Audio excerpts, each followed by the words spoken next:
Good evening, everyone, and welcome to the Moscow Board of Adjustments for December 11th, 2017. With that introduction, I would like to start the first order of business, which is approval of minutes from October 5th. Any comments? Scribners? Good. Do I have a motion to approve? I make a motion to approve the minutes from December 5th. Okay. Do I have a second? I'll second that motion. I have a motion. I have a second. All in favor? Aye. Aye. Aye. Abstain. We have 4 ayes, 1 abstention, so the minutes are passed. And with that, we're on to the second half of the meeting. Staff like to set us up?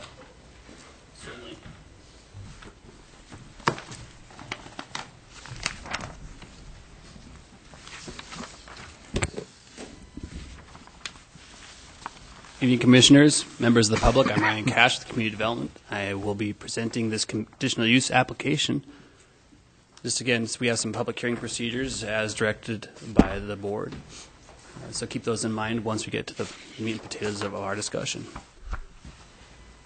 So we are all here for tonight to listen to a conditional use permit application for a K through 8th grade elementary school at 406 Powers Avenue. Proposal: the applicant has applied for a conditional use permit at 406 Powers Avenue to develop a K through 8th grade elementary school located in the Farm, Ranch, and Outdoor Recreation Zoning District in order to develop a school with classroom capabilities for 200 students and 15 teachers and staff. The proposed operating characteristics: the times would be from 8 a.m. to 3:30 p.m. Monday through Friday for up to 220 students and 15 teachers. The proposed operating days would operate from August through June. And the uses beyond the traditional operating hours would likely stem from open houses, teacher work days, after-school programs, and board meetings. The proposed 3.26 property would be located at the northeast corner of Powers Avenue and Nursery Street. Proposed characteristics of the structures include a temporary 1,792 square foot detached modular classroom during the first phase, a combined 14,400 square foot main building with 9 classrooms, a science room, offices, and a multipurpose room, and the intent for future expansion of an additional 2,800 square feet of proposed building footprint. The proposed parking shows a provision of 25 off-street parking spaces, including 2 ADA stalls, and a tandem drop-off lane over 60 feet long to accommodate for more than 2 vehicles. Side note, the city-required minimum parking would be 15 parking stalls, including 1 ADA stall, for teachers and staff, including 2 30-foot-long tandem loading stalls at the closest entrance to the facility. So here's a shot of the current subject property located at the terminus of Powers. We're looking northeast at the corner of Powers Avenue and Nursery Street. As you can see, there is nothing but a dead end along Powers Avenue. But the subject property proposition, there's a lot division that occurred at a public meeting earlier today. City Council will move next Monday to either review or accept the changes based off of the lot division request. But pending that, it's unrelated to the conditional use permit of allowing a K-8 school on this property. So as you can see here, you can see the subject property and the proposed 3.26 acre parcel. Here we have Highway 95 or Main Street, Southview Avenue, Nursery Street, and we also have Police River Drive to the south. A little bit of background: the previous uses were agricultural farmland. It was subparcel to develop the Grove high-density housing, which included Southview Drive, Powers Avenue, and Nursery Street being developed. The remaining parcel was originally slated to be developed as Indian Hills in 9th Division. The original 10.3 acre parcel lot was heard December 11th at the Public Works and Finance Committee public meeting. So here we have the site plan, a little bit closer look of the property. This is showing the 3.26 divided property with a proposed cul-de-sac at the terminus of Powers Avenue, a one-way directional parking, the drop-off loading area, the proposed location of the school, and the dedicated, or the overall play areas, and the dedicated parkland as it currently sits is directly across the street, across the parcel. So again, here's a closer look at the site plan. This is just what you were previously looking at. It shows the layout of the proposed classrooms and the main entrance, and the future expansion and how that would look. And part of the requirements is to include the digital perspectives, and as you can see, this is the overall facade of the facility. So let's take a closer look at zoning. Again, indicated in red, you can see the subject parcel, and in the adjoining uses, we can see in green the farm and ranch and recreation districts to the east and to the south. The purple line indicates our overall city boundaries. We have motor business along the Highway 95 corridor and south of Palouse River Drive. We have multifamily residential or high-density residential in the Grove, R4, to the west. And to the north, we have R1, single-family residential along Indian Hills, Astor, and Pinecone Road. Taking a closer look at the zoning, the proposed site is located within the Farm, Ranch, and Outdoor Recreation Zoning District. North of the property is R1, as stated before. We've already gone all through those bullet points, so no need for redundancy on those. Just a closer look of the overall site and related zonings. So farm ranch zoning requirements, one do note, conditional uses are including in schools for farm ranch zones. Minimum lot area is 3 acres. Minimum lot width is 80 feet. Minimum setbacks is a 25-foot front setback. The sum of both sides is 15 feet and a 20-foot rear setback. The maximum height is 30 feet unless the side yard minimum is exceeded per Moscow City Code, and no structure shall exceed 35 feet. A little bit of information about the comprehensive plan. Chapter 2 of the 2009 Comprehensive Plan, Community Character and Land Use, designates the subject property auto urban residential. Auto urban residential designates those areas as generally anticipated to be developed for low to moderate density residential uses at densities between 3 to 7 units per acre, which include a mix of detached single-family, townhome, and limited-scale multi-family residential dwellings, subject to appropriate buffer yard requirements and building scale and design standards to ensure compatibility. Chapter 3.9, Community Mobility, School Access, and Transportation states, in terms of walking routes, state regulations generally require students who live within 1 and 1.5 miles of their school must walk or use private transportation. As such, connected sidewalks are essential to safe travel to school. In the absence of safe connections, the school district may run bus routes called safety routes to students who live closer than 1 and 1.5 miles to school. And an economic development strategy of Chapter 6, Economic Development, is educational opportunities and access to arts and cultural opportunities are important considerations for attracting and retaining the knowledge-based workforce. Good schools are often one of the most significant considerations for highly educated parents who are considering relocation.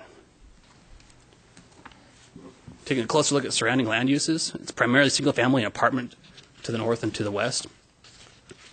And we can see that there's obviously some used farm fields to the east and south of Palouse River Drive. We have light commercial shops and storage facilities primarily to the southwest. And again, we have Moscow city limits indicated in the purple to show the boundaries. Streets and access. Pedestrian access is available outside of the site by means of a 6-foot sidewalk west of the intersection of Palouse River Drive and Nursery. And Nursery Street has 5-foot sidewalks on both sides, including Southview and Nursery Street. The application proposes to use Powers Avenue for pedestrian and vehicular access. And Powers Avenue is a 32-foot wide public street with curb gutter and 5-foot sidewalk. The proposal does not include the extension of Powers Avenue. When Powers Avenue was platted as part of Indian Hills 8th Edition, it was anticipated that Powers Avenue would be extended to the northeast to connect to the future expansion of Southview Avenue in order to accommodate residential development. But since the current proposal does not include the extension of Powers Avenue, a cul-de-sac is required to be constructed at the terminus of Powers in order to meet city standards and the International Fire Code. As you can see here, this is just a blown-up version of the applicant's site, and it shows the relation of Powers Avenue and Nursery and the scale of the 96-foot cul-de-sac that would be required. Input from other entities and departments. City engineering indicated the conditions set by lot division request, stating that the owner dedicated property for and construct a 96-foot diameter cul-de-sac to city standards at the current terminus of Powers Avenue prior to any building permits being issued upon the subject property. City Fire Marshal's input included requesting to have a 96-foot turning radius within the roundabouts and the dead-end fire apparatus access roads in excess of 150 feet in length shall be provided with an approved area for turning around fire apparatus. Other considerations in regards to zoning, the subject property, if the subject property were located within R1, R2, R3, and R4 zones, all principal uses other than dwellings are required to provide a Type A landscape buffer along any property line abutting any property classified as zoning district SR, R1, R2, or R3. A Type A landscape buffer is used to screen between the two differing zones and their densities as required, utilizing a combination of shrubs and trees, both evergreen, deciduous, and to create a visual and auditory buffer. And while the farm ranch zone does not require this provision, it is anticipated, given the current comprehensive plan land use designation, that the remainder of the underdeveloped property to the north and to the east will be rezoned to R1, R2, or R3 in the area platted into a subdivision. Therefore, it's staff's recommendation that the school be required to provide the same Type A landscape buffer in anticipation of the future residential development along adjacent property currently designated as FR, which would be the southeast, east, and north property lines. The condition use recommendation.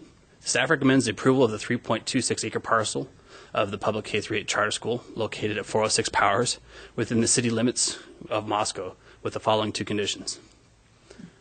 The applicant shall dedicate property for and construct a 96-foot diameter cul-de-sac to city standards at the terminus of Powers Avenue prior to any building permits being issued upon the property. And two, the applicant shall install a Type A landscape buffer along the property lines adjacent to the FR zoned property to the north, east, and southeast of the subject property. Any questions from the board? Go ahead, Marshall. Yeah, Ryan, I don't know which of you two would best to answer the question, but typically I looked at farm ranch zone as kind of being a holding zone until it's decided what's going to be developed into. And I've always thought that once a development was coming forward, that it would probably be rezoned into something. Have you had discussions with the applicant about the possibility of rezoning that instead of having leaving it as farm ranch and having to get a conditional use permit? For farm ranch zones, the site meets the minimum area. So rezoning is not a huge issue because it not only does it meet the 3 acre minimum, but all the required setbacks are accommodated for as well. However, if we were in a more constricting zone or an area that may have had a larger footprint for the primary structure, we may be looking at modifying that to have reduced setbacks for some of the other zones. If they were to want to further expand, then they would also have to come back and ask for a change in the conditional use permit or in addition to it. If they were, say they want to put in a gymnasium or anything, would they have to come back before a board to do that? Correct. So if they were rezoned into a zone that was a use of right for a school, which zones would that be? As it stands now, any residential zone requires a conditional use permit for a school. Okay, great, thank you. And the next question I have on your conditions, on the condition asking for the Type A buffer, if the neighboring property was developed to a residential use, and this is now farm ranch, wouldn't it be the responsibility of the more intensive use to put in the buffer? Would it, if say it was rezoned to R2, would it be the requirement for the development of the R2 zone to put in the buffer, or would it still be required for the farm ranch to put it in? It's dependent upon the use. So just because, usually when you have the zone-to-zone buffers, we have it specifically stated in R1, R2, R3, and R4 that if you have anything other than a residential use, like a dwelling, you're required. So you have something that has a little bit more of an impact on maybe surrounding properties, that you'd be required to put in a Type A buffer. So that's what we have here. It's just the fact that, we discussed early on with the applicant about maybe changing the zone, but farm ranch really worked for them because, all the rest of our zones require a conditional use permit for schools. They were looking at about a 3 acre size parcel anyway. So, instead of going through the 3-4 month process of rezoning the property, And, given that all the rest of the zones require a CU anyway, it was just to their benefit just to go through the CU process and not rezone. But it'll be anticipated that the property to the north and to the east, it's also owned by the current owner of the property, would go through a rezone in order to subdivide that property, possibly for a continuation of what you see up there on Indian Hills Drive. So, if they would have gone through the rezone process and it would have got rezoned to maybe R2, they would have gone through conditional use permit process, they would have been required to do a type A buffer anyway. It's just the fact that you have this kind of remnant farm ranch zone is why they weren't required, just because it's not listed, in the farm ranch. But it's kind of uncommon that we have farm ranch in city limits. That's just thinking through the typical process of, if this property was, more prepared with a rezone up front, then you'd be looking at that type A buffer. So we were just thinking about the impacts later on when it is subdivided to the north and to the east, and just to provide that, auditory and buffer to the potential impact of the, school students and playing and things like that. Is the farm ranch zone considered a less intense zone than an R2? Or Yeah, I mean, it's the minimum lot size is 3 acres. R2 is, I think, 7,000 square feet. And so, I think that's why you don't have those buffer requirements, is that you're usually maybe anticipating a school that's on the edge of the city, which isn't adjacent to residential because they're in a farm ranch zone. And that's possibly why they don't have the buffer requirement underneath the farm ranch zone. But given the proximity to, an R4 development, and then the rest of the residential area, this is becoming part of the city and not necessarily on the fringe anymore. So. Okay, great. Thanks, Ryan. Thanks, Mike. Ryan, I have a couple similar questions along those same lines. There's kind of a jog in to the on the east side of the property. Yes, sir. What is that? So what you're looking at there... No, that I see. That's probably a street right away. Correct. Going through there. Then there's what looks to be an extension almost the same size as where the house is. Now, right there, that is an odd shape. Why are we buffering that? So there's a couple things that are happening here. This parcel here is actually the dedicated parkland parcel as required from the previous expansion of Indian Hills 8th. Okay. And the way that the subdivision happened, we're not quite sure what the proposal is for the road layout, but this is how the divided lot turned out. So the mother parcel or the existing parcel was divided in such a way that it may or may not be developed. We don't have that further information as to what the intent is of the parcel, though. So here's the parcel Right. here. The point I'm getting to is you're asking us to buffer something and you don't know what it's going to be. Correct? Inside your packet, there was, I think Mr. Bush is actually pulling out that they show an overall development for all the proposed subparcel lots in that development. However, it's not necessarily part of the conditional use permit. So we're trying to take all considerations in the possibility of future expansions. But I think in that it actually shows where they're designated some of those lots to be. My second question is, and I know the first part of this answer, for the record, can you tell me what the height of a Type A buffer is? The height of a Type A buffer? Correct. So you have canopy trees and understory trees as part of the requirement for a Type A buffer. Type A buffer has a minimum standard, so the intent is to have a 1.5-inch caliper tree as far as the minimum standard, whether that's evergreen or a deciduous type tree. The intent is, according to American nursery standards, a typical canopy tree is between 30 to 60 feet.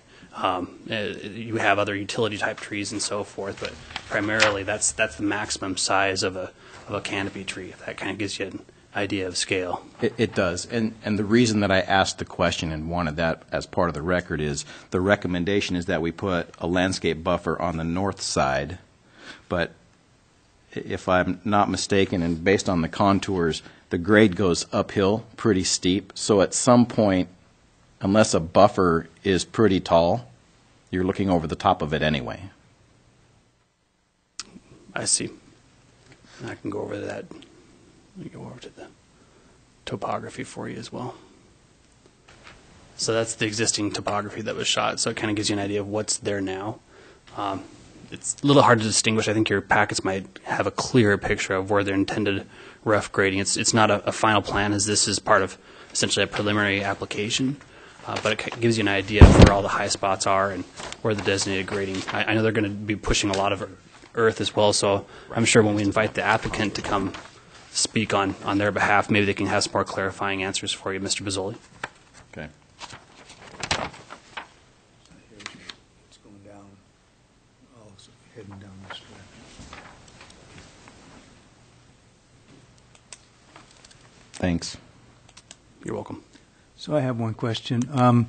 We're talking about a buffer, and it's going to be a school, and it's going to be starting out in kindergarten. I'm wondering, because of the potential that we might have in the neighborhood there, I'm wondering why, what the thoughts are about a fence.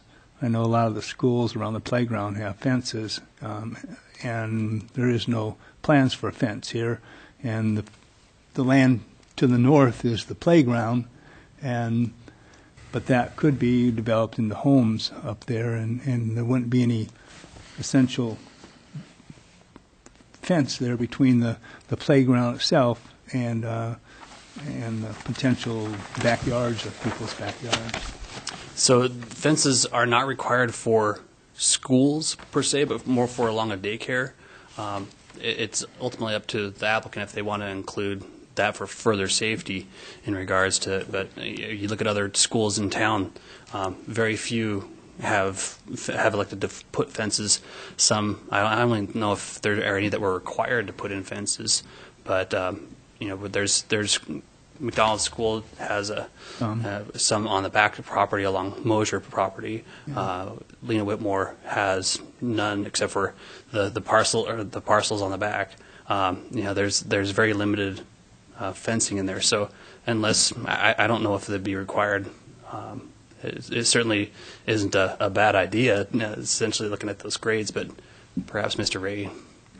Yeah, they wouldn't be required as part of the school. Our daycares, like Ryan had mentioned, require fencing just to contain the children because they're much smaller than your typical K through 8. But usually the first thing that happens when you build a house adjacent to a large institutional use is you put up a fence in the rear yard. So I would anticipate that if they ended up subdividing all these lots to the north and to the east of this, that'll probably be just a natural occurrence of a homeowner that moves into a property is constructing a 6-foot solid fence at the rear of the property to provide themselves a little bit of privacy in their backyards. So that's what we've typically seen occur where you have these institutional uses adjacent to residential development. But I don't know that we've required one, thinking back to the other school CUPs that I've been to. Yeah, the schools that I'm thinking of, McDonald and Lena Whitmore, the fences are private fences. Yeah. Take it. They're Yeah. private fences, except for Russell, which has the football field is concrete, is asphalt. Yeah. Yeah. Okay. I was just wondering about that. Yeah.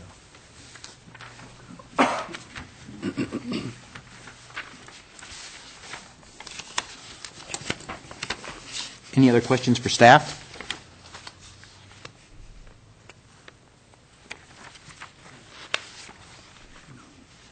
Thank you, Ryan. Thank you.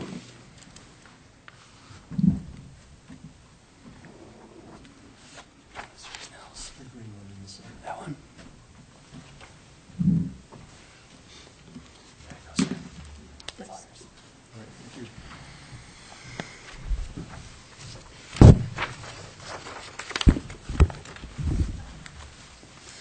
Mr. Chair, I'm Nils Peterson, 841 Travoy Way, Moscow, Idaho.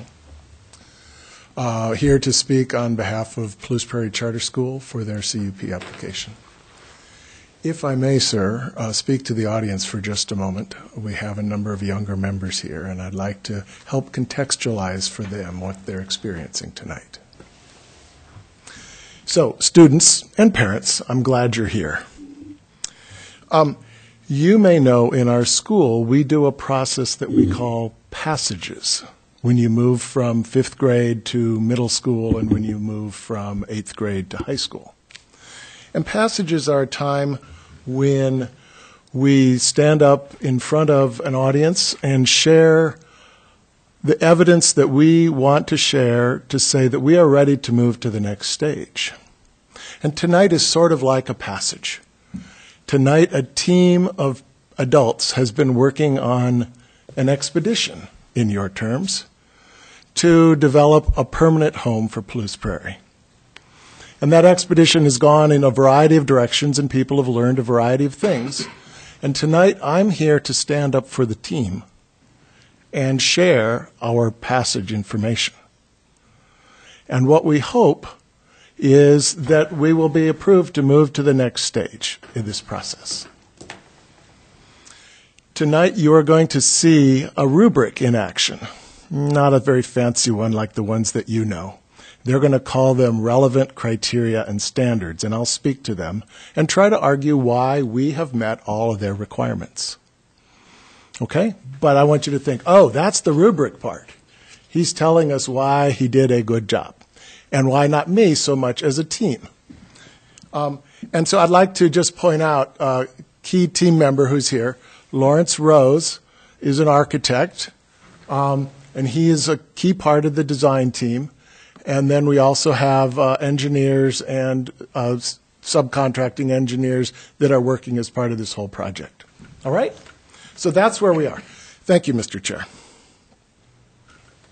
Figure this out here. Okay.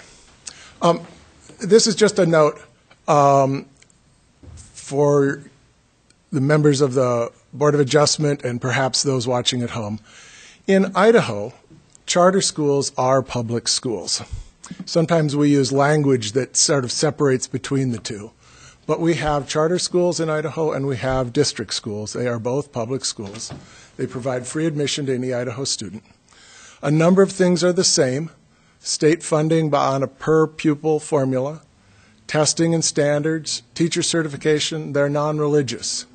Not all states have the same rules about charter schools, but for Idaho, those are the things that are the same between district schools and charters. There are some differences. My notes just slipped. They are allowed to use and encouraged to use different curriculum and methods, the charters, compared to districts. Charters have different service areas. Here in Moscow, we have Moscow Charter and Palouse Prairie Charter, each of whom has elected to have a primary service area of the Moscow School District. But there are charter schools that have service areas that are smaller than districts, that span more than one district, and there are some charter schools that are statewide. So charter schools come in a variety of flavors. Charter schools also have a different oversight mechanism. I'm speaking to you tonight as a private citizen, but I am a member of the Idaho Public Charter School Commission, the entity that supervises most of the charter schools in Idaho, including Palouse Prairie. Moscow Charter School is different. Moscow Charter School was chartered by the district and is supervised by the district. Idaho law allows two different mechanisms. The other real difference between a charter and a district school is that charters can't levy taxes for buildings or operations. So all the money to operate a charter school, to build buildings, to do anything, is either coming through the per pupil allocation or it's coming through philanthropy of some sort or other.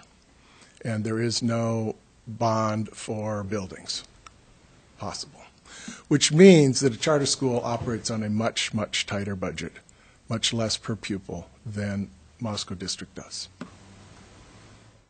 Thanks for letting me share that context. I know you've seen this in your packet. I put it back in. I have some more final drawings now for you. But things were moving very rapidly at the point that I was putting together the application. And when I saw this come by, I thought, I'm going to keep this for my audience because I want them to see, I want students to understand that this group of adults working on this project has gone through a series of drafts. And this particular draft I captured going by. You see all these red marks on it, circles, notes, things like that. The draft was part of the process of developing the plan. And just as when you work on projects, we encourage you to draft and make revisions, this team does the same thing.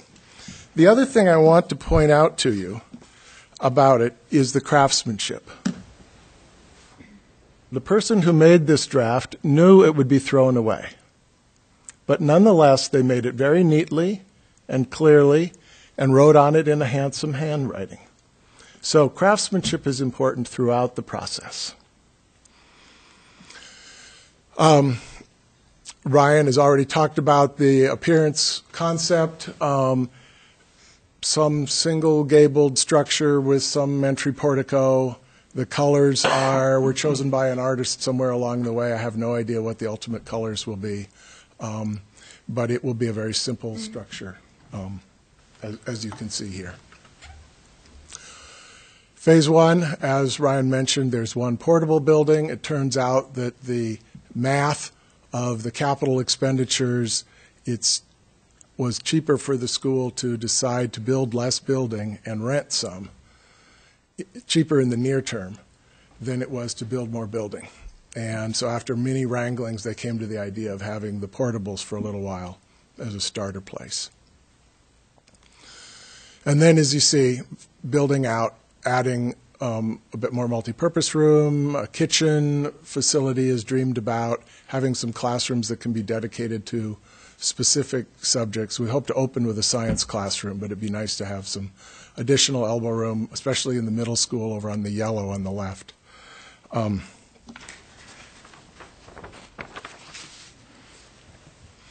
So that's the plan. You see also, Ryan made passing mention, there are drives to the east and west of the structure, which are fire lane access, so that the fire truck can get up far enough to get hoses across the back of the building if needed, and then can turn around in the parking lot if it's been an emergency vehicle coming to the school.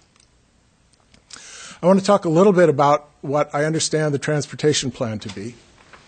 It has two components. Right now, the school uses busing, not quite the way Ryan described the rules that the district applies to busing.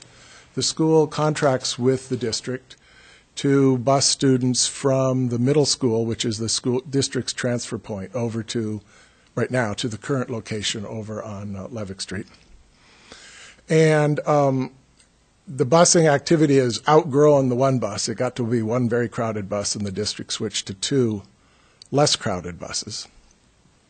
The current notion is that the buses will pull up and stop on the edge of the cul-de-sac, shown in, if I can make this work, shown here in the little orange bars, and that the students will come down there to load the buses. And the reason for doing that is to disentangle the buses from the private vehicles coming along, coming in, stopping, coming in and out, etc. Try to not have as much contention between private vehicles and the buses. So that we're trying to just make sure that there are least problems in the parking lot area. If you've watched what happens at McDonald's School, you'll know that no matter what, there will be chaos for the private vehicles as they try to navigate their way in and out. It's just the way it's going to be.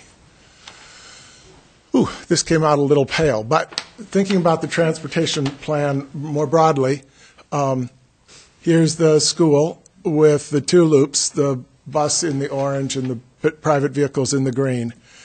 Expect that vehicles will come either along Palouse River Drive from the east and up to the school, or we would encourage that they come down Highway 95 and use the light here and turn, as opposed to taking a left turn across traffic with an unsignalized intersection. And then on the way out, we expect that most folks, buses and people, are headed north. So going that way and taking a right turn onto the highway should be a pretty straightforward and safe maneuver. Okay, criteria one, permitted use. As you go through this will be part of what you end up putting in your reason statement. And students, here come the rubrics. This is a permitted use. Proposed use is a K-8 public school, which is a conditional use in this zone. Does it fit the character? Is the character of this use in harmony with the neighborhood? The immediate surroundings are presently farmland and a large apartment complex. Future anticipated uses are residential. Schools are compatible with residential neighborhoods and, in fact, are desirable in neighborhoods. Criteria 3, there are no injurious or detrimental nuisances. There will certainly be episodic traffic at the start and dismissal times, but typically the school is closed and quiet on nights, evenings, and during the summer, times when people are home and may be out trying to enjoy their property. It's least likely to be a nuisance. Typical school uses are just not nuisances. Is this proposal adequately served by existing streets and services? You've seen the review by city engineering and the fire marshal. The cul-de-sac will be provided. Powers and Nursery Streets are residential streets with sidewalks, so walking routes to the north are possible. Palouse River Drive has a traffic signal to help vehicles who are coming south and need to turn left. And we have a transportation plan for school bus and private vehicle drop-off. Drop-off will not have children crossing through traffic. They'll be put out on the school side of that loop. And the bus and private cars are separated. Criteria 5, this use will not endanger public health or safety. The use is a K-8 public school, which is not inherently dangerous to the public. Criteria 6, it meets the development standards. As Ryan has outlined, it meets setbacks, height limitations, has adequate on-site parking, fire protection plan, stormwater management, and is compatible with the comprehensive plan. The comprehensive plan anticipates public schools in the Auto Urban Residential District, and as Ryan quoted, the comprehensive plan notes the value of quality education to make Moscow a desirable community. So we think that we meet all 7 of the criteria quite clearly. Staff has recommended 2 conditions for approval. The 96-foot cul-de-sac allows emergency vehicles to turn around without coming onto private property. While obviously if they're at the school, they're going to turn around using school's facilities. There are other parcels here that may be served, and there may be other reasons that vehicles come. So it seems like it's a reasonable request that they be able to turn around on the public right-of-way and not have to come onto school property. The other recommended condition is for the type A buffer to the southeast, east, and north. And I want to take issue with that recommendation. You asked several questions about it, and I want to take you through some further thoughts about it. The thought begins with the school is doing this on a very tight budget. The buffer itself is going to be an additional kind of expense. The school is not opposed to trees. The school is not opposed to the values that would come from a buffer. But it would be much easier to do as learning projects. Let's say a class decides to do a small fruit orchard. That might be buffer candidate material, funded by a grant over time, developed slowly. Some other class might decide to do something for pollinators or other wildlife, do that as a class project and study it. Doing that in phases would build it. Requiring it prior to opening is going to be not allow student participation in any of that learning. So the current zone is farm ranch, and the code makes no requirements for planting the type A buffer. Staff conjectured in their presentation that a future rezone of adjacent land, they conjectured that rezone and invented the need for a future buffer based on wording in the SR, R1, R2, R3, and R4 zones. The code doesn't make that requirement of farm ranch. That was just an invention on the part of staff. And I think we've all seen times when we get frustrated with the city processes because it seems to make things more expensive for developers who are trying to do this. In this case, it's not a big out-of-town developer. It's a small school. Staff inferred that from the comprehensive plan that the property to the north may be rezoned R1, R2, or R3. That's what they told us, and therefore a buffer would be needed against those zones. But it appears that staff was only looking at one section of the auto urban residential description in the comprehensive plan. On the next page, in the comp plan is a second part of the description, auto-urban residential moderate density. And that reads as follows. Represents an area that developed as multifamily and manufactured homes. These areas are generally located south of the central State Highway 8 corridor and northwest, and in the northwest region of the city. Existing zoning in these areas is largely R3, medium density, and R4, multiple family residential. But here's what is tricky. There is only one color on the map for auto-urban residential, despite there being two statements of definition of what auto-urban residential might be. So here's the map, and that would arguably be the central portion of State Highway 8. And as you look south of there, you find an awful lot of R4 and some R3. And if we look at the zoning map, R4 is a very credible zone. This is most likely to develop industrially. This is most likely to develop R4 as a buffer against it, not as R1 or R2, certainly. And all of this is R4. And in fact, we have abutment between R4 and R1. So, and that's because of the tremendous amount of grade right in this area. So it's quite credible that R4 could end up on a significant portion of the land surrounding the site. If those other pieces were zoned R4, then there would be no type A buffer required between a school and an R4 use. So if we're in a conjectures game, we could conjecture various outcomes. We don't know how it will unfold, how long until it unfolds, but it's a possibility that it's R4 all around that school site.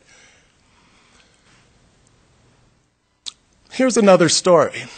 McDonald's School is in an R2 zone and it has no type A buffer.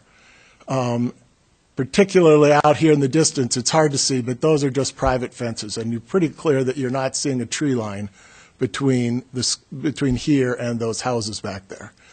This is a nice row of trees, but it's nowhere near what one would call a type A buffer in terms of the bushes and other things that would be under it. I think the story that happened is McDonald's School was out on the edge of town and they built a school. And then later the Mosier addition and other things came in around it. And there was no CUP because this was done far enough back that that wasn't required, and probably not even under the zoning code. So those things happen. And what I want you to think about is I'm not aware of any huge issue that's occurring between those houses and the school. That is, that the missing buffer, because of the way things happened, hasn't been detrimental to those houses. And so one might argue that the distance mitigates the need for the buffer. The intensive use is on the street here in the foreground where the parking lot and the front of the school are.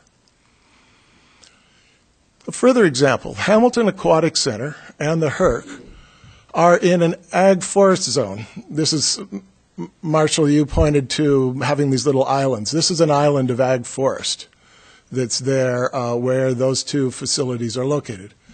Presumably, it needed a CUP because neither of those uses are permitted by right in that zone. Those two uses, the Herc and the Aquatic Center, abut R2 residential. Yet the city did not impose a type A buffer requirement on itself. Let's look. This is the view from Mountain View into the parking lot of the Aquatic Center. Private fences back there, parking lot here, swimming pool and stuff is over here, curb, pre-lawn, sidewalks, and the kind of buffer that you would expect around a parking lot, the kind of buffer that Bliss Prairie School intends to build around its parking lot. Now we go out on F Street. The Herc is located back over here. Here comes the sidewalk. Presumably the city built it to the property line and quit. Tree lawn with trees. And presumably that's the line between the Herc's property and the residential neighborhood. And you can even see in the back here, there's no tree line buffering that. So my point is that, again, while one could argue that the HERC and the Aquatic Center are much more intense uses than a school even.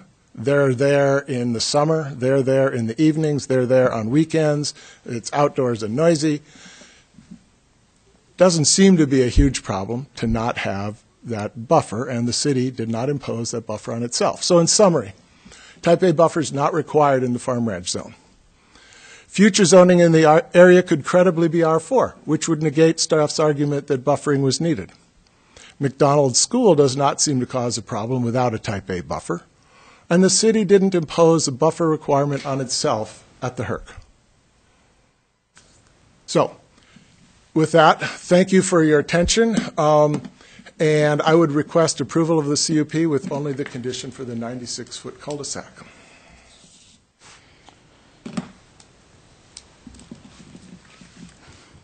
Any questions for Nels before he sits? Marshall?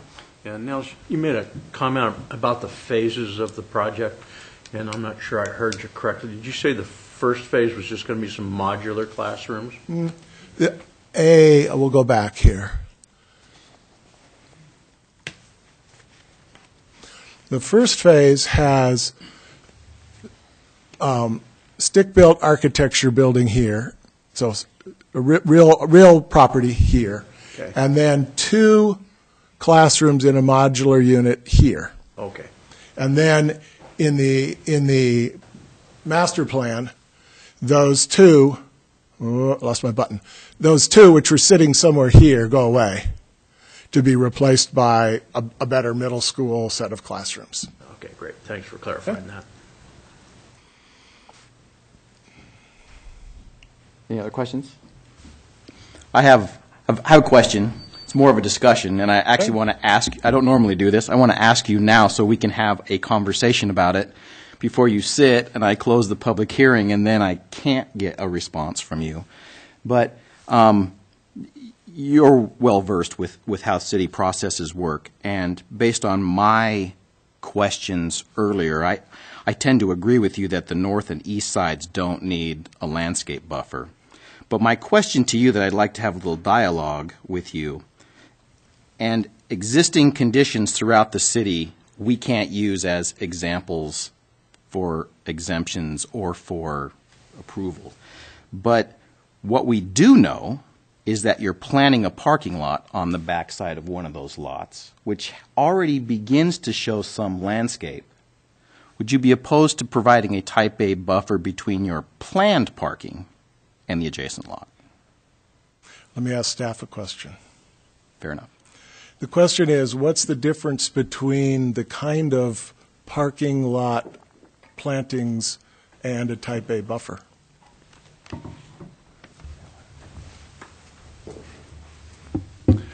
The required plantings are what the applicant's shown on there. So it's a 1.5 inch caliper parking lot tree every 40 lineal feet, and then 2 foot tall. Actually, it's not 2 foot tall anymore. It's a certain size gallon, depending upon deciduous or evergreen or perennial shrub, every 6 feet on center. And the width of the landscape buffer is 3 feet. The Type A buffer is for every 100 lineal feet, you're required to provide 2 canopy trees, 4 understory trees, and 6 shrubs. But the width is a lot greater, so that is 10 feet in width if you have irrigation there. So, probably a comparable number of plantings, probably a little bit more plantings with the Type A as far as the trees. Probably more shrubs with the typical parking lot buffer. They do have quite a bit of room between the property line and the parking lot. So there's probably, 12, 14 feet there. So it'd probably meet the width of a Type A buffer. It would just be the understory trees that you would be lacking between the Type A and the typical parking lot buffer. Mr. Chair, may I consult with our architect? Yes, if there's no further questions for you. We're still having our dialogue. Fair enough. Let's have our dialogue.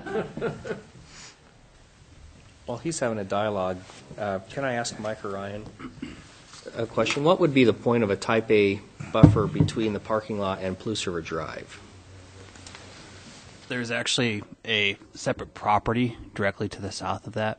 There's a what appears to be a single-family residence, and then a large garden or maybe a pasture directly to the west of that property. So there's essentially somebody's private property on the back side of that, I think and then that's Palouse River Drive. Is that, there's two houses on Palouse River Drive. There's a smaller one and a In smaller either one. now. Yeah, there's an older Yeah. farmstead there on the Okay. north side, and that's to the southeast of this property.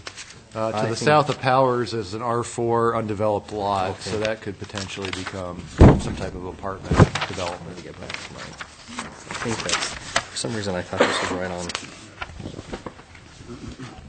Okay, and I my apologies, for whatever reason, in my mind's eye, I had this right on Palouse River Drive for a moment, but I see what you're talking about there. Thank you. You're welcome. So, yes, as Mike indicated, 12 feet or so is the width, so that would seem adequate to meet the criteria for the type 1 buffer. It sounds like the description that Mike provided, there are fewer plantings required in the parking lot buffering than in the type 1 buffer. What I also learned is from an elevation standpoint, the parking lot will be higher than the south boundary of the property, and there'll be some grading off going on there. So it's not likely to be a usable space to wish to keep it open, a mowed lawn or something like that. So I don't think we have any particular objection to scaling up the kind of vegetative buffer that we were going to create for the parking lot into something that would qualify as a type A buffer. I don't see any particular problem to that. Okay. And I'm sorry, that was with regard to the southern The part of question, property by the the question parking from the lot? chair was about Okay. the southern boundary. That southeast right there where portion. we're seeing the. Right. Okay. One more question you may or may not know the answer to. If not, Lawrence might. But it appears from the drawings that the building doesn't exceed 30 feet in height, and so I would like to have that stated for the record, just because it implies additional setbacks that you wouldn't be required to provide. In the packet, we had information about the heights of the ridgeline, and at the time, I believe we understood that the multipurpose would be a bit higher, but below the 35 feet. Below 30? That's Okay. what it looked like graphically. So I don't think it's an issue. I just wanted to make sure that we're on the record that it's Ryan. Mr. Chair, regardless of the overall pitch that was included in the application, based off of those offsets, they would be able to meet the maximum requirement of 35 feet. Okay. But I believe in the application it showed 28 or 30 from the multipurpose. Okay, I didn't think it was an issue. I just wanted to make sure that it was on the record that it's not an issue for you. okay. Any other questions or discussions? I don't know if now's the time. I just wanted, while we're having a discussion, I just wanted to provide clarification on the future land use categories that Mr. Peterson was discussing. There's two different categories. So you have existing land use, which he was quoting. So the medium only comes into play with looking at existing areas, and that's why it referenced those areas that were already developed. Future land use is what we had quoted in our presentation is just the R1, R2, and R3. So there's no different categories. That's why the land use map only showed auto urban One color. residential. So we don't draw that distinction in the future. So that's kind of the distinction between those two. You have one that's acknowledging what already exists and assigning a designation to it, and then you have the undeveloped areas where we're anticipating development and what those designations are. That's why it's auto urban residential and doesn't have a medium designation on that as well. So we would still be looking at R1, R2, and R3 as the quoted recommended zones for that auto urban residential designation. Okay. Thank you.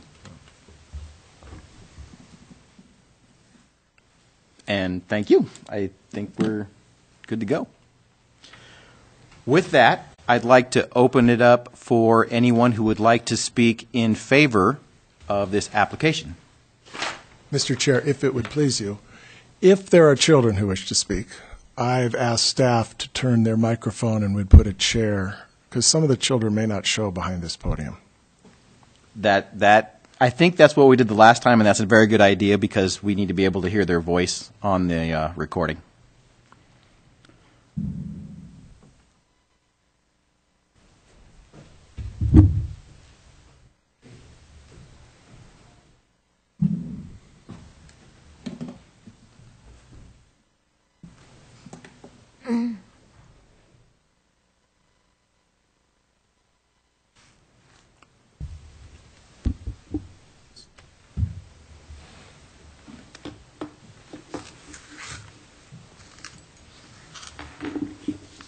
Hi, I'm Brian Gardner. I live at 937 North Grant here in Moscow. And I didn't really prepare any remarks. I just wanted to say my daughter goes to Palouse Prairie Charter right now. And I think the school is a great asset to the community. And this opportunity for it to grow and get out of the current location is pretty valuable. And I think Nils did a good job of pointing out how requirements are met. And so I've just encouraged that the conditional use permit be allowed. Thanks. Thank you.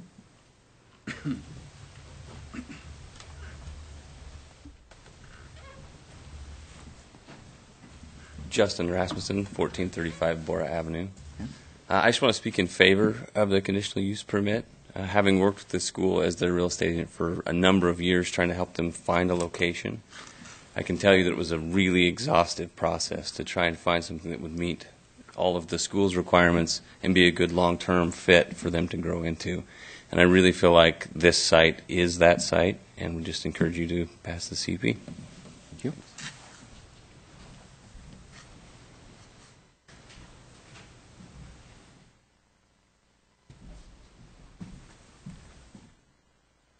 Hi, my name is Andrika Cooley. I'm at 541 North Blaine Street here in Moscow, Idaho.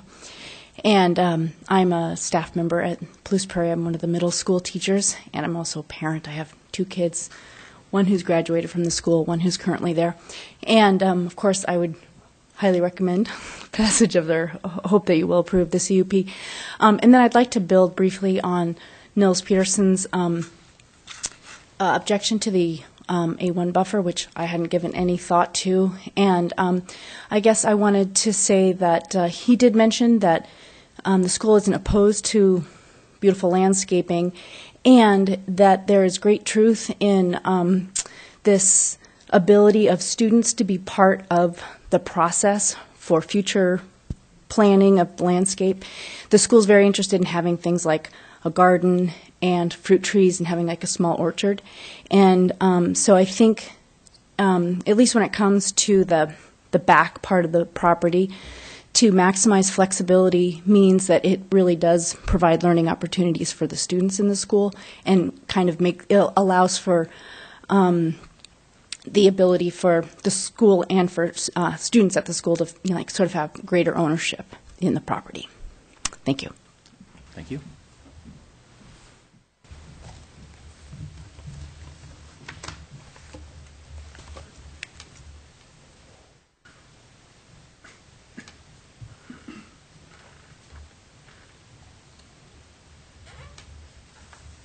Hi there, my name is Brian Ogle. I live at 2200 Blaine Road. My daughter started second grade at Palouse Prairie this year. I've noticed great improvements in her attentiveness, her ability to see how her actions are affected in the community. And I think that this school expansion would be really beneficial to that. And I wanted to second what the previous speaker said about how I know Janelle from when she was teaching kindergarten, and the students do a lot of work, which it would be really fun to see them build their place. And that's about it. Thank you.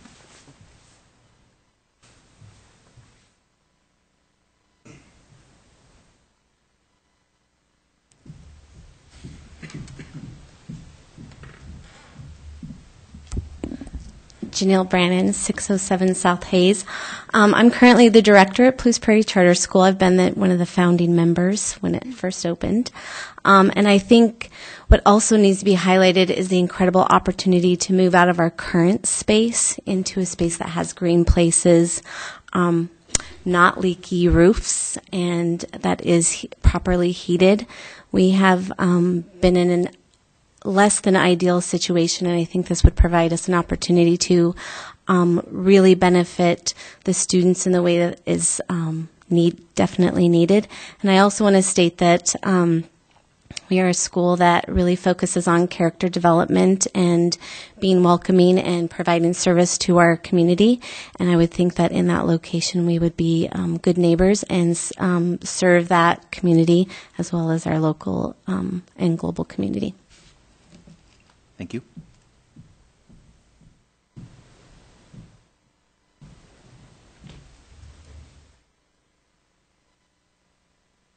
Would anybody else care to come up and speak in favor of this conditional use permit? I promise public speaking is more fun than it is scary.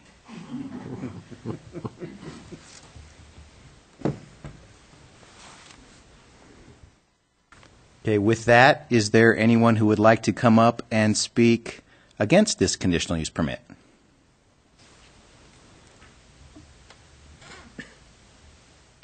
Well, seeing none in the audience, I will close this public hearing and open it up for deliberation on the board.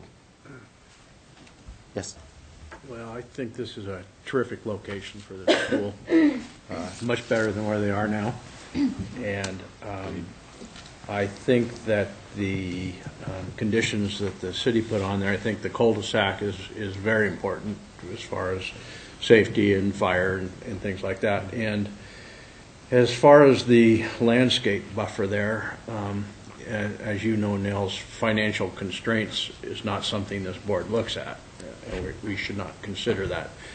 But I do agree with you that I don't think in this case it's necessary or required. I think if we did require the buffer there, we'd be buffering the school from a farm field. And I think until the surrounding properties developed and we know what's going to go in there, I think it would not be incumbent upon the applicant to put the buffer in, but possibly whatever the remaining property develops might have to put the buffer in. And so with that, I'm very much in favor of the application, and I will vote for it. I agree with Marshall. Steve, thoughts? Well, I agree that I think that the buffer isn't really necessary at this point because there isn't any residential area there to buffer against. And then on the east side, it looks like there's possibly going to be a city park, and that would be an extension of their yard. And I like the idea of using the educational purposes of possibly building an orchard or some other type of buffer that they might just do on their own with a garden and that sort of thing. So that gives them a lot of opportunity to do so where they want to do it and where it fits their land. So I kind of agree that having a buffer to farm field isn't really required at this point in time. So. Annette? I agree that the type A buffer isn't necessary at the moment. It's a financial burden that's not necessary to force.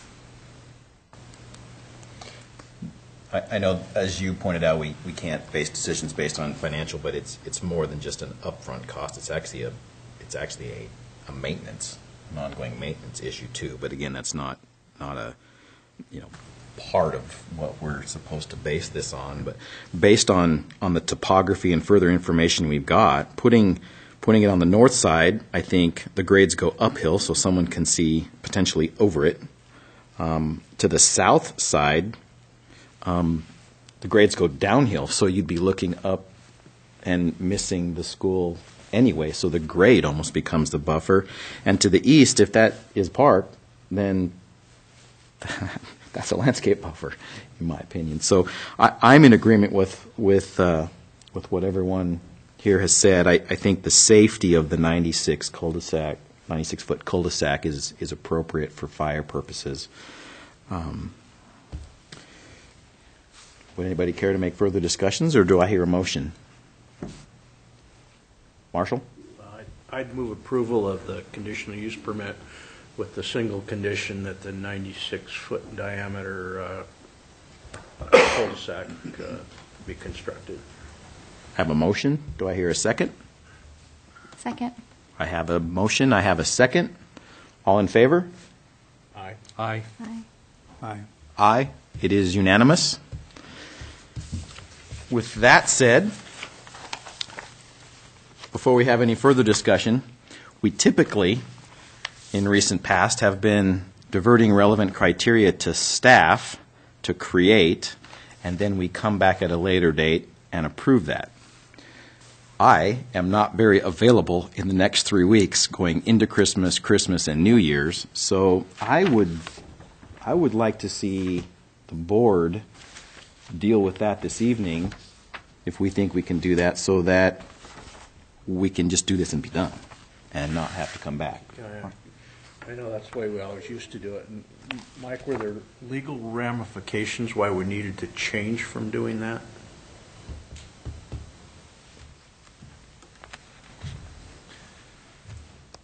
Well, it was a legal concern because only the chair ended up seeing the final document, and so you can certainly, let us know what the criteria is, but there's a lot of findings and fact that go along with that serve as the basis for the decision up front. And so that was our concern. I think that Jerry raised several times as well, as the chair was really reviewing the document and deciding on behalf of the board when none of the other members were there. So, we can certainly, we're able to call a special meeting and do it in pretty much 48 hours. So we'd be able to, Thursday of this week, soon enough for you. I mean, we could try to get it done as fast as possible, and then we would just meet for 5-10 minutes just to approve it right after work. If we decided to do it tonight, was there any problems with that? I think it'd be a low probability that we'd have some type of a legal challenge on that, but there was some concern expressed with our current city attorney and another member of the board previously. So, but you could certainly do that if you'd like. But it's not required, correct? It's not required of our board that we postpone that for a second one. Especially on something that was non-contentious. We really had no new information in terms of our fact and finding and no negative public opinion, which is why I'm throwing this out. We did it for years, coming up with relevant criteria without forcing the staff to burden that, and so just in the interest of expedition, that's why I'm asking. Well, the other side of that is, there's an appeal period that starts, and there's 10 days, and the public doesn't know when that appeal period starts if until there's not after a we have public that meeting. Yeah, and that where was you it. approve the criteria. Right. So that was a concern expressed because they needed a hard start date. Yeah. So how is anybody from the public expected to know when you sign the document, when we finally prepare it and you sign it, and then the appeal period begins at that point? There's really no public mechanism for us to give notice as to when that occurs. So that was kind of you have to post it on the bulletin board downstairs 40 hours ahead. Is that right? Yeah, and when it's not a public hearing, but it's still a public meeting, and so we're still bound by Idaho public meeting law. So, Well, I'm available Thursday. I can, depending upon what time Thursday, but I have another meeting to attend on Thursday. But the chair certainly doesn't need to be there. I was going to answer my question. I know is it 3 or 4 constitutes a quorum for us. Boards, it's 3, correct? Three. Three out of the 5 that are here. So I don't think this room is available Thursday, Mike, depending on the time. We have a joint transportation board Are you here? meeting here. Okay. We can maybe see if Ann has connectivity to check on availability Let me for ask us this, too. does it have to be after work? I mean, I'm here and my office is a block and a half, 2 blocks away. And Yeah. Getting here for a 5-minute deal at some point on Thursday is not a difficult thing for me to do. Me either. Steve, you're pretty close too. I am, but I'm out of town. Oh, you're out of town. Yes. I'm available any hours except between 10:30 and 2. lunchtime. Imagine that. Right? Doesn't sound like Thursday's a good day. Monday. Next week sometime, everybody's Week gone? sometime, yeah. Marshall, I don't think you have that meeting. Pardon me? I don't think you have that transportation meeting. I think it's a regular transportation meeting this Thursday. So, Ann, you remember, do we have a meeting with them on Thursday? Yes. That's what I thought. And it's scheduled to be here? As far as I know. Well, what's our We've got a hold on the facility here for next week. If we can come up with a quorum, we can do what we did for the last approval of RCS. What days next week are you? Monday, Tuesday, Wednesday, Thursday, at 5:30. And that was for the mayor's conference room or for here? For this location here? Well, can you send out an email and just see what our availability and what days next week this room's available? And Yeah, we've got a hold for the We already whole. have it booked next week. Pardon me? We already have this room booked Monday, Tuesday, Wednesday, Thursday at 5:30. Okay. At 5:30, in anticipation that we were just going to punt this to you to do. Yes. We're trying to be more proactive. Well, so was I. But How about a lunchtime?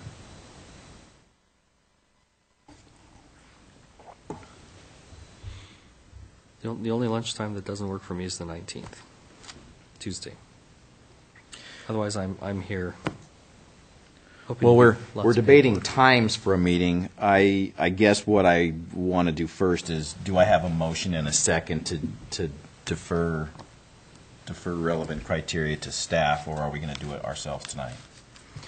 Well, I think the safe harbor is to Do the 48 hours. do the 48 hours, just because that it just takes one issue off the table that would somehow hold these good people up in doing what they need to do. So I'd move that we allow staff to develop the relevant criteria and standards. I have every confidence that they will do an excellent job, and then we can meet again next week to approve them, or this week, whenever we can get together. Okay. I have a motion. Second. I have a second. All in favor? Aye. Aye. Aye. So that's unanimous. So now we know we need to come up with a new date. So we know we've got this booked for Monday, Tuesday, Wednesday, and Thursday next week at 5:30. So let's. Could we do it yeah, at let's- 5 o'clock? 5 o'clock is good for me. Yeah. Whatever works best for the board. Yeah. Let's. I like 5 o'clock, it just gets me home sooner, Okay. to be honest with you. You're not here anyway, Joe. I'm not sure which day yet, but I can't. But it sounds like we have at least 3. I That can- that was my I concern. can. Yeah, I'll be available. 5 o'clock any day I can. Yeah, I'll do my best. I'll find out tomorrow. Okay. If I'm available. Ann, would you send us out an email to all of us to respond to which of those 4 days were available? And then we'll let you tell us which day most of us can make it. Can I write Mark for proxy? Yeah.